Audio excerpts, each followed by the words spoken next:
Bom dia, gente, tudo bem? Bom, vocês sabem que segunda-feira vai acontecer a avaliação de humanas, ciências humanas, que tem história, geografia e educação física. Vou trazer aqui para vocês hoje, relembrar os conteúdos que vão acontecer na avaliação de geografia. Bom, gente, nós temos dois conteúdos. A gente vai falar sobre migração humana e a gente vai falar sobre as organizações internacionais, tá? Primeiro, a gente vai relembrar o que é migração humana. O que é migração? Migração é uma longa viagem para morar em um novo lugar. Animais, por exemplo, migrantes, eles costumam se deslocar entre duas suas moradas de verão ao inverno. Quando as pessoas migram, porém, geralmente se trata de uma mudança permanente. Grande parte da história da humanidade envolve migrações, desde a pré-história que a gente vê falando sobre migrações, né? Geralmente na pré-história as pessoas elas migravam de um lugar para o outro por conta do tempo.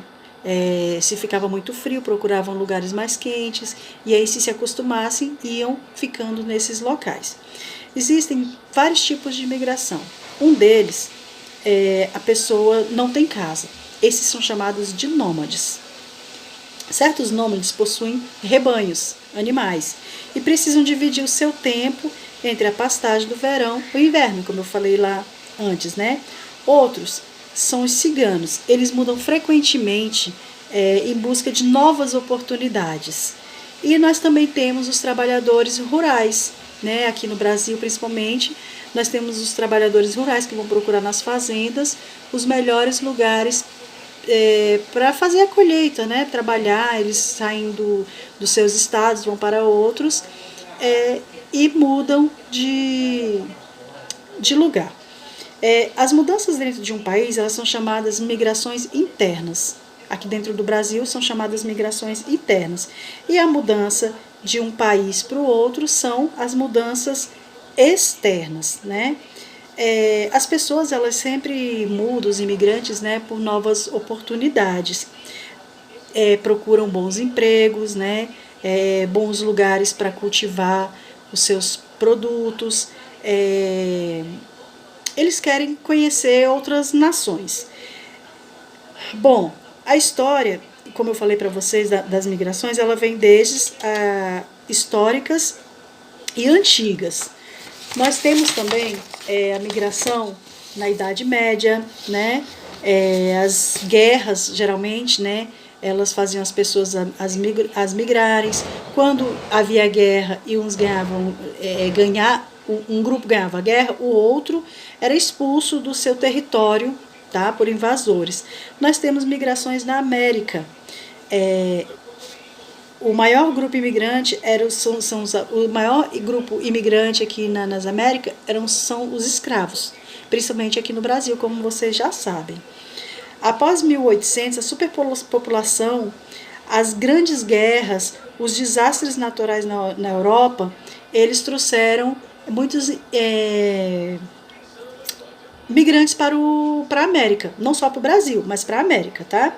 Milhões de europeus foram para o Canadá e para a América do Sul, mas a maioria de imigrantes seguiu para os Estados Unidos, que é o que acontece até hoje com a maioria da população do mundo.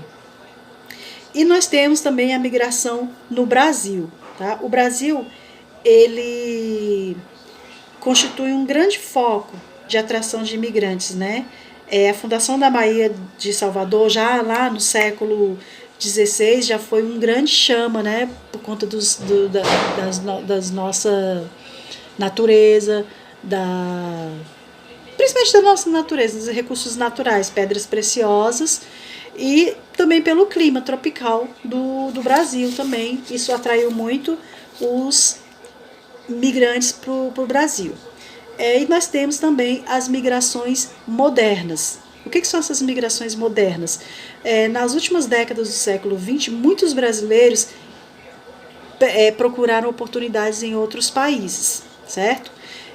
Descendentes de imigrantes japoneses resolveram, né, atraído pelo dinamismo da economia do Japão, resolveram buscar a sua, como posso dizer, buscar novas oportunidades no Japão, Portugal, Espanha, Inglaterra, todos milhares de brasileiros eles que foram trabalhar lá à procura de condições de vida melhor.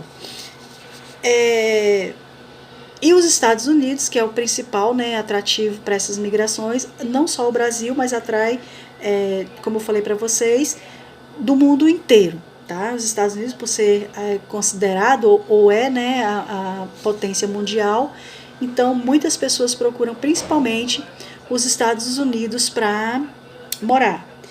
Então, gente, aqui a gente falou um pouco das migrações. Quando vocês forem fazer a prova, vai lembrando devagarinho, faz. E agora aqui para vocês eu vou falar um pouco sobre as organizações internacionais. As organizações internacionais da atualidade, elas tiveram seu surgimento em sua maioria, na maioria delas, na segunda metade do século XX. No entanto, foi com a globalização e o fim da Guerra Fria, que a gente está falando, né, que elas consolidaram como importantes atores no cenário internacional, passando por um relativo período de fortalecimento. Nós temos, existem incontáveis organizações internacionais, isso é, aquelas instituições formadas por 2 ou mais estados, porém, no âmbito geopolítico, econômico, humanístico e global, algumas delas se destacam mais, são aquelas que a gente mais ouve falar, tá bom? Que são a ONU, que eu estou sempre falando para vocês, né, a Organização das Nações Unidas, a OMC, nós temos a OTAN, que foi aquela criada lá na Guerra Fria, lembra? O Pacto de Varsóvia e a OTAN. Nós temos o FMI, o Banco Mundial, a OIT e a OCDE. E aí, eu vou passar aqui para vocês rapidamente o significado de cada uma, né? Porque a gente já falou bastante sobre isso, mas só para a gente entender melhor. Bom, gente, a ONU, ela é a Organização das Nações Unidas e é considerada uma das mais importantes dos organismos internacionais atualmente existentes. Importante para reunir praticamente todas as nações do mundo.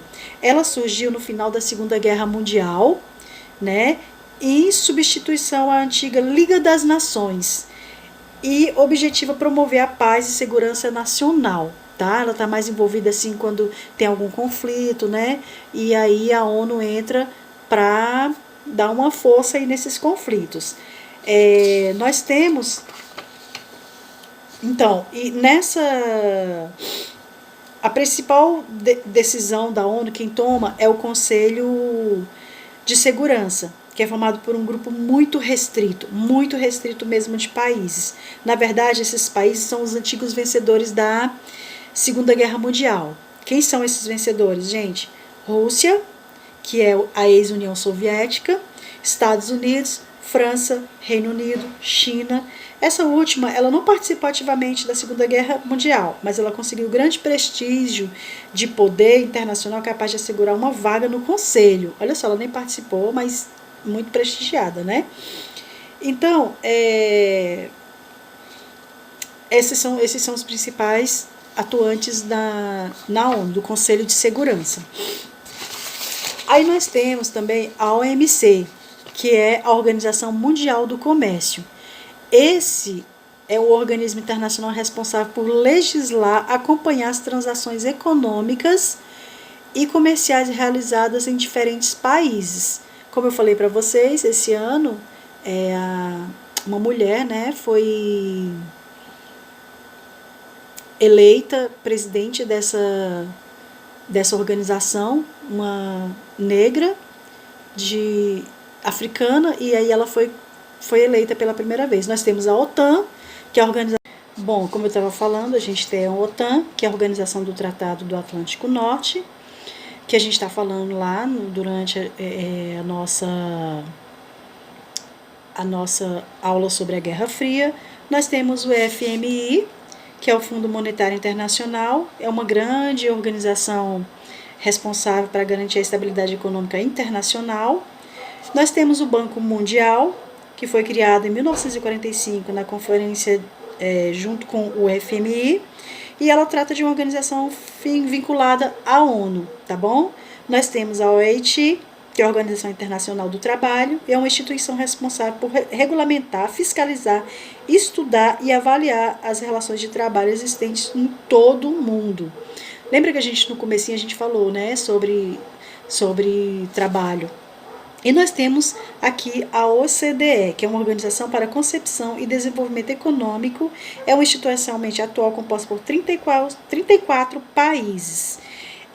O objetivo da OCDE é fomentar e incentivar ações de desenvolvimento econômico dos seus países membros, tá? Lembrando que o Brasil não faz parte dessa organização, tá bom? Então, gente, eu quero falar para vocês, estudem, peguem essas 2 apostilas que eu passei para vocês. A professora Vanessa Dias passou uma revisão muito bacana também. Espero que vocês entendam mais um pouquinho, leiam na hora de fazer a prova, não façam com pressa, não só a de geografia, mas a de história, a de educação física, a de português, a de matemática. Vocês têm aí praticamente o dia inteiro para fazer essas avaliações. Quem não conseguir fazer a primeira chamada, faz a segunda chamada com bastante atenção, tá bom? E é isso aí, gente. Bom final de semana para vocês, fiquem com Deus, aproveitem bem o seu dia.